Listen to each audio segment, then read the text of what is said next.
발언하시는 분들 한꺼번에 소개할 테니까 발언은 연달아서 하시면 될 것 같아요.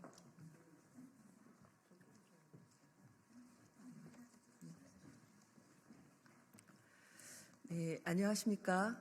국회 보건복지위원회 위원 성남중원구 국회의원 이수진입니다. 미세 플라스틱 저감 및 관리에 관한 특별법 발의 기자회견을 시작하겠습니다. 먼저 참석하신 분들을 소개하겠습니다. 소비자 기후행동의 이차경 총장님, 김은정 상임대표님, 이수진 서울지부 대표님, 송정임 경기 인천 대표님, 석경미 국장님, 그리고 법률 고문을 맡고 계시는 조재희 변호사님, 또 한국분석과학연구소 정재학 소장님 참석하셨습니다. 감사합니다. 눈에 보이지 않는 것이 더 위험합니다. 미세 플라스틱으로 인한 국민 여러분의 걱정이 매우 많습니다. 오는 11월 부산에서 2024년 UN 플라스틱 협약 제5차 정부 간 협상위원회가 개최됩니다. 국회에서도 이에 따른 준비가 돼야 할 것입니다. 국회의원으로서 미세 플라스틱 특별법 발의를 통해 국민 여러분의 걱정을 덜어드리고 안전한 사회를 위해서 노력하도록 하겠습니다. 먼저 발언을 세 분이 해주실 텐데요. 소비자 기후행동의 이차경 총장님이 첫 번째 발언을 해주시고요. 두 번째는 소비자 기후행동의 법률 자문이신 조재희 변호사님이 두 번째 발언을 해주시겠습니다. 그리고 세 번째는 한국분석과학연구소의 정재학 소장님께서 말씀해 주시겠습니다. 안녕하십니까. 소비자 기후행동입니다. 먼저 21대 국회에서 23년 6월 5일 날 여기 계신 이수진 위원님께서 미세플라스틱 특별법 법안을 발의를 해주셨는데 저희가 많은 시민들의 서명도 얻고 환노위 위원들을 찾아다니는 노력들이 있었음에도 제대로 논의되지 않고 이제 마무리가 됐던 법안을 다시 이렇게 부활시켜 주신 이수진 위원님께 다시 한번 감사를 드립니다. 우리나라는 플라스틱 생산량으로 봤을 때는 세계 5위, 수출량으로 봤을 때는 세계 4위를 점하는 플라스틱 다생산 소비 국가입니다. 특히나 이렇게 저희가 쓰고 버린 플라스틱들이 결국은 돌고 돌아 우리에게 돌아온 결과가 미세 플라스틱이라고 하는데요. 지금 현재 재생에너지 비중이 높아지면서 산유국들은 점차적으로 석유, 화학, 플라스틱을 생산하는 업종으로의 변환을 많이 하고 있는 중이라고 합니다. 이런 추세로 봤을 때 플라스틱 생산과 소비는 더 많아질 것이고 이렇게 많아진 플라스틱 소비하고 버려진 플라스틱의 90% 이상은 결국은 미세 플라스틱에 대해서 생태계나 인체에 위는 오염원이 되고 있습니다. 미세 플라스틱은 미세할수록 위협이 큽니다. 그리고 일단 인체나 생태계에 유입이 되고 나면 관리나 회수가 불가능한 오염원입니다. 미세 플라스틱에 대해서 선제적으로 대응해야 될 이유가 이것이라고 생각을 하고요. 앞서 말씀하신 것처럼 올해 11월 25일에는 국제 플라스틱 협약을 위한 마지막 정부 간 협상위원회가 우리나라 부산에서 개최됩니다.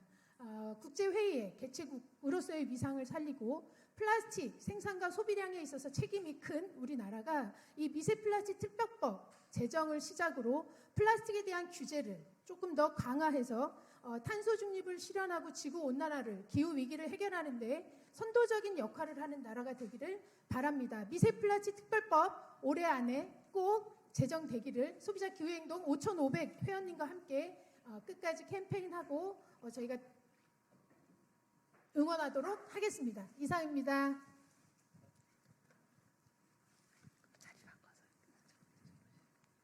네. 플라스틱 없는 사회는 상상하기 어렵습니다. 그러나 헤아릴 수 없이 다양한 이 플라스틱 제품의 사용과 폐기 과정에서 다량의 미세 플라스틱이 발생합니다. 이는 토양, 수원, 해양 환경의 오염은 물론이고 국민 건강에도 중대한 위해 요인이 되고 있습니다. 최근 미세 플라스틱의 인체 축적 상황과 유해성에 관한 다양한 연구 결과가 보고되고 있습니다. 이제 미세 플라스틱 문제는 환경과 국민 건강을 위해 더 이상 방치할 수 없는 도전 과제입니다. 국제사회 동향을 보면 2022년 제5차 유엔 환경총회에서 플라스틱 오염 문제를 전 지구적으로 다루기 위한 국제 협약 마련을 공식적으로 논의하였고요. EU에서는 미세 플라스틱의 규제를 위한 표준, 인증 및 구체적인 규제 방법 마련을 위한 작업을 진행 중입니다. 각국에서 미세 플라스틱의 발생을 억제하고 배출을 저감하기 위한 법적 규제를 도입하고 있습니다. 더 나아가 미세 플라스틱 배출을 최소화하는 제품의 개발 촉진과 함께 미세 플라스틱 배출 제품의 생산과 무역에 관한 전 지구적인 차원의 규제까지 예상이 됩니다. 이러한 규제에는 제품의 생산과 소비에서 폐기에 이르는 전 과정에서 미세 플라스틱의 배출을 통제, 저감하고 수거를 확대하는 방안이 포함되어 있습니다. 따라서 미세 플라스틱 관리를 위한 입법은 환경 오염의 방지와 국민 건강 보호뿐만 아니라 향후 예상되는 국제적 규제에 발맞추어 관련 산업의 지속 가능성과 경쟁력 제고를 위해서도 더 이상 지체할 수 없는 과제라고 하겠습니다. 작년에 이수진 의원님께서 앞장서서 미세 플라스틱 저감과 관리를 위한 법안을 발의를 하셨는데 안타깝게도 정치권 전반과 정부의 인식 부족으로 제대로 심사 입법이 되지 못한 적이 있습니다. 다행히 의원님께서 각별한 의지로 다시 법안을 발의하여 미세 플라스틱에 대한 범정부 차원의 통합적 관리, 규제, 기술 개발 촉진을 위한 국가적 첫걸음을 내디딜 수 있게 되었습니다. 부디 국회에서 미세 플라스틱 문제의 엄중함을 깊이 인식하여 이 법안을 법률로 만들어 주시기를 기대합니다. 이상입니다.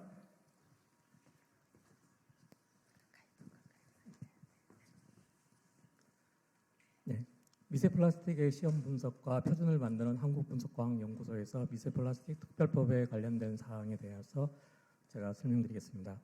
저희가 2018년부터 미세 플라스틱 전문 연구소를 만들어서 각종 화장품, 먹는 물, 세탁 폐수에서 미세 플라스틱이 검출된다는 부분들을 이제 분석을 통해서 알려드렸습니다. 그 이후 소금, 벌꿀, 과자, 오메가3와 같은 건강기능식품, 식품 용기와 포장, 상하수도, 시료, 공기, 토양 폐기물, 미세먼지 등 정수기, 젖병, 종이컵, 이루 헤아릴 수 없는 각종 많은 우리 생활 속에서 접하는 부분들이 미세 플라스틱에 오염되어 있고 미세 플라스틱과 함께 우리가 살고 있다는 사실을 시민사회나 미디어 방송을 통해서 알려졌습니다. 저희 연구소는 최근에 국내 대학병원과 공동으로 인체시료, 혈액, 제대열, 태반, 양수, 모유, 지방, 안구 등 다양한 매질에 대해서 선행 연구를 한 결과 100% 사람 시료에서 미세 플라스틱이 검출되었다는 것을 확인하였습니다. 전 세계는 미세 플라스틱에 대한 환경과 오염에 대한 우려로 시험 방법에 대한 국제 표준화를 실시하였고 올해 말 되면 드디어 물시료에 대한 ISO 국제 시험 표준이 발간이 됩니다. 더 이상 이제 시험에 대해서 우리가 시험 방법이 개발된 만큼 모니터링을 미룰 수는 없는 상황입니다. 시민들도 얼마나 우리가 먹는 마시는 물에서 미세 플라스틱이 나오는지 궁금해하고 있습니다.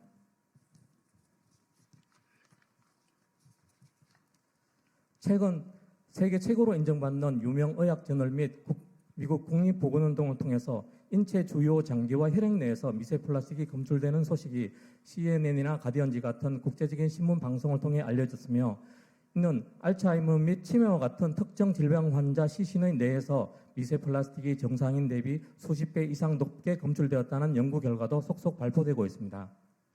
환경부와 식약처 등에서는 이러한 상황을 인지하시고 인체와 질병과의 상관성 규명을 위한 연구에서 어린이와 노인과 같은 특정 취약계층에서 우려되는 주요 질환인 어린이 발달장애와 자폐, 노인들의 심혈관, 뇌질관 등의 질환으로 예측되는 알츠하이머, 파킨슨, 치매와 같은 사회적인 큰 이슈 질환에 대한 연구가 매우 필요한 상황입니다.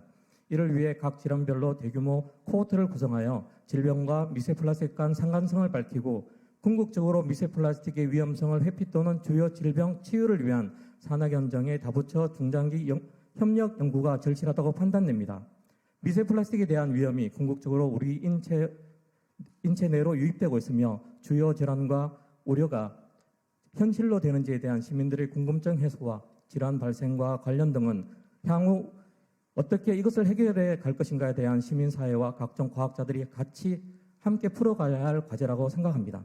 이러한 중요한 연구를 위해서 기본적으로 요구되는 관련 전문기관 설립 및 연구비 마련을 위해서도 예산의 근거가 되는 미세 플라스틱 특별법 마련에 시민 여러분들의 지지와 동참을 부탁드립니다. 감사합니다.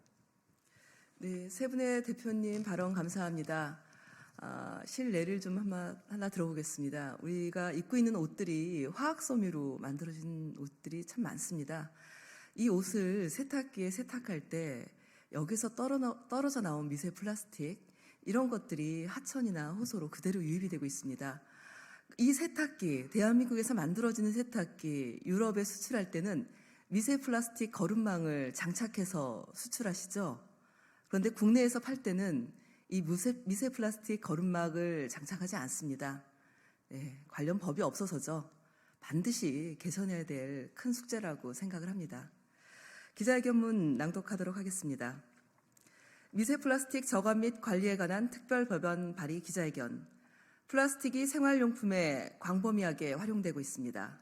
생산량, 사용량이 증가하면서 생활용품, 의류 등에 함유된 플라스틱으로부터 미세 플라스틱이 발생하여 환경은 물론 사람의 호흡기, 소화기계 접촉을 통해 건강에 대한 유해 요인으로 작용하고 있습니다.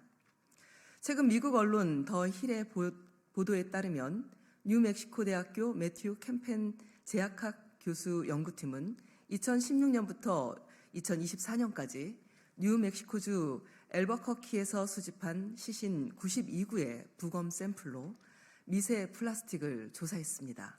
그 결과 뇌에서 발견된 미세 플라스틱의 양은 간과 신장 등 다른 장기보다 7배에서 최대 30배 많았습니다. 인체 내 미세 플라스틱은 세포 손상과 심혈관 질환, 생식 문제, 암, 면역 체계와 기억력 손상 등에 영향을 미치는 것으로 알려졌습니다. 현재 우리나라는 자원순환의 관점에서 식당, 카페 등의 다중이용시설에서 플라스틱 사용을 제한 또는 금지하는 조치가 실시되고 있으나 미세 플라스틱 발생 관점에서의 규제는 아직 미흡한 상황입니다. 이에 미세 플라스틱에 대한 실태 조사의 실시, 사용, 배출의 규제, 저감, 제거 기술의 촉진 등 종합적인 대응 체계를 마련하는 법률을 제정하여 미세 플라스틱의 유해로부터 국민 건강과 환경을 보호하고자 합니다. 미세 플라스틱 저감 및 관리에 관한 특별 법안의 주요 내용으로는 1차 미세 플라스틱이 안전기준 이상으로 포함 함유된 제품이 사용 과정에서 직접적인 접촉, 노출을 유발하거나 그 우려가 있는 제품의 판매나 제조, 수입을 금지하고 제품의 생산, 유통, 사용, 폐기 과정에서 2차 미세 플라스틱이 배출 허용 기준 이상으로 배출될 우려가 있는 플라스틱 제품 또는 전기, 전자제품에 대한 판매나 제조, 수입 등을 금지하는 것입니다. 또 폐기물을 배출하는 자에 대해 미세 플라스틱이 유출되지 않도록 하는 의무를 부과하고 시 도지사는 미세 플라스틱이 하천, 호소에 유출되지 않도록 필요한 조치를 하는 등의 내용을 담았습니다. 이에 우리는 조속한 입법을 통해 미세 플라스틱으로부터 국민의 생명을 보호할 수 있도록 노력하겠습니다. 많은 관심과 지지 부탁드립니다. 감사합니다. 네, 이상으로 기자회견을 마치겠습니다. 질문은 바깥에서 받도록 하겠습니다. 고맙습니다. 네, 가시죠.